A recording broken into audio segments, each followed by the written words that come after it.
هلو ازيكم. النهارده جينا الفيديو جديد. الفيديو النهارده هنعرف بيه الشخص اللي انت هتحطه في بالك دلوقتي في الفيديو ده، ايا كان الشخص ده قريب حبيب صديق ايا كان اللي هتحطه، حتى لو عدو. هنعرف دلوقتي الشخص ده في الوقت الحالي بيفكر فيك ازاي وعايز يقول لك ايه. يلا بينا. تمام، الشخص ده عايز يقول لك ان انا بفتكر ذكرياتنا سوا، والحقيقه ان انا في حاجه كده واخدها من طرفك انا مش ناسيها، او في حاجه كده بتخصك معايا. الشخص ده معاه حاجه تخصك انت اللي اتفرجت على الفيديو ده، او معاه حاجه مثلا شايلها للذكرى، حاجه محتفظ بيها، هديه معينه ايا كان. وكمان الشخص ده بيشوفك في مكان شغل او بيشوفك في الشارع من حين لاخر. انت شخص اكتف قوي، شخص بيحب ينزل في الشمس ونشيط، والشخص ده على فكره عاجبه قوي الحكايه دي او الحته دي فيك. كمان الشخص ده شايفك ان انت انسان معطاء للبعض، مش للكل طبعا. شايف للبعض ان هو انسان معطاء جدا، انسان بيضحي بنفسه، انسان يقدر يضحي بنفسه، بيقدر يضحي بحياته علشان حد، او علشان حد يحبه بالذات، مش اي حد. لكن انت شخص في العموم مضحي، والشخص ده شايف كده في الوقت ده، او بيفكر فيك بالطريقه دي ان انت شخص بيدي اكتر من اللازم، او نقدر نقول ان انت بتدي اهتمام اكتر من اللازم. كمان في اهتمام هنا، في اهتمام من طرف من الاطراف. باين عندي في القرايه ان في طرف مهتم بالتاني اكتر، وده ناقوس خطر يقول لك خلي بالك، عشان اللي بيدي اكتر بيبقى العلاقه مش متوازنه في الاخر. فخلي بالك من النقطه دي، نقطه العطاء اللي زياده عن اللزوم والاهتمام الزياده عن اللزوم. كمان الشخص ده كمان بيشوفك هنا، او بيشوفك يعني لو انت بنت بقى بيشوفك حاجه واو، يعني حاجه بيرفكت جدا، شكل ومظهر وثقافه. الشخص ده عاجبه فيك قوي قوي قوي حته الثقافه، او حته ان انت مثقف جدا وانسان مطلع وبتعرف كمان المستقبل. الشخص ده يعني بيحس كده ان انت بتعرف المستقبل، وكمان انت بتقول له على حاجات بتحصل على فكره. يعني لو انت بنت فانت بتقولي له على حاجات بتحصل، فالشخص ده بيستغرب جدا من الحكايه دي. بيفكر فيك ازاي انه بيفكر فيكي ده ايه ده، يعني حاجه حلوه قوي قوي. يعني انت يعني الامبرس حاجه عظمه جدا جدا.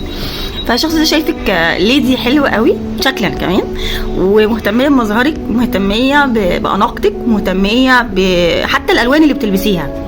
يعني الشخص ده بيعجبه جدا فكره الالوان او تنسيق الالوان اللي انت بتلبسها، سواء انت كنت ولد او بنت. لكن انا باين لي هنا ان انت بنت ظاهره قدام الامبرس يعني. وكمان الشخص ده بيشوفك ان انت حد حنين قوي عليه وعلى الاخرين، واضح كده كمان ان انت على الاخرين اكتر يعني. الشخص ده كمان عايز يفرض عضلاته عليك، مش حكايه ان هو يستقوى عليك، ولكن ممكن للبعض يكون بيستقوى عليه او بيغير عليه جدا في الفتره دي، او في الطاقه دي. الشخص ده حاسس ان هو رامبو في نفسه، او ان هو عايز يخلصك من حته، او عايز يخلصك من حته السذاجه او الطيبه الزياده. انت شخص طيب قوي عن نيتك، الشخص ده بيحس ان انت ايه السذاجه اللي انت فيها دي، ده ايه الطيبه اللي انت فيه ده، انت بتدي قوي يا اخي، ده ايه ده، هو في زيك كده في الدنيا؟ الشخص ده بيفكر فيك كده. الشخص ده كمان عنده معجبين، عايزه اقول لك يعني لو انت بنت فالشخصيه دي عندها معجبين كتير قوي، وغالبا هيكون للبعض يعني ان الشخص ده رياضي او بيلعب رياضه معينه، وفي بعض من البنات معجبه بستايل جسمه يعني او عضلاته.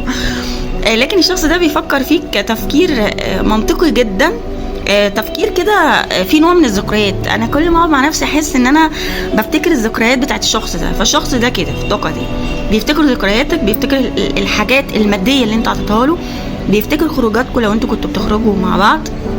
وكمان بيفكر فيك ان هو مسؤول منك، مسؤول عنك. يعني بيحس ان هو انا لازم ابقى مسؤول عن الشخص ده. الشخص ده على فكره حبه حب مسؤوليه، يعني ما بيحبش يبرز حبه بطريقه عاطفيه على قد ما بتكون بطريقه منطقيه شويه وبطريقه عمليه. يعني بيحب يقدم لك حاجه، او بيحب يبقى الهيرو او البطل اللي بان قدامك علشان تقدري ان انت تعجبي بيه. فالشخصيه دي فاهمه الحب بطريقه غريبه يعني. لكن للبعض الشخص ده بيخطط ويدبر ان هو يوصل لك، او ان هو انك تعجب بيه. يعني انا عايزك تعجب بيا باي طريقه. طيب ايه كمان عندنا اخر كارد هناخده؟ الشخص ده عايز يجيلك وعايز يعترف لك بشيء، او عايز يديك عرض معين، عايز وعايز ايه، عايز بسرعه كمان.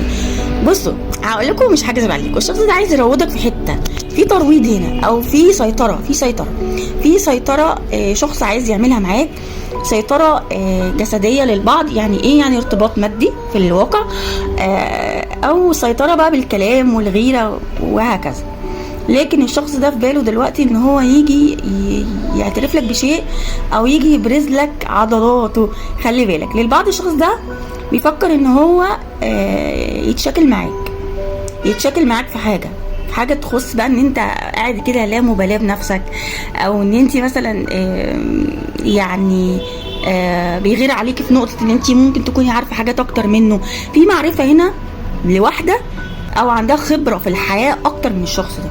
الشخص ده بيعافر كتير قوي في الحياه، ما عندوش خبره كتير.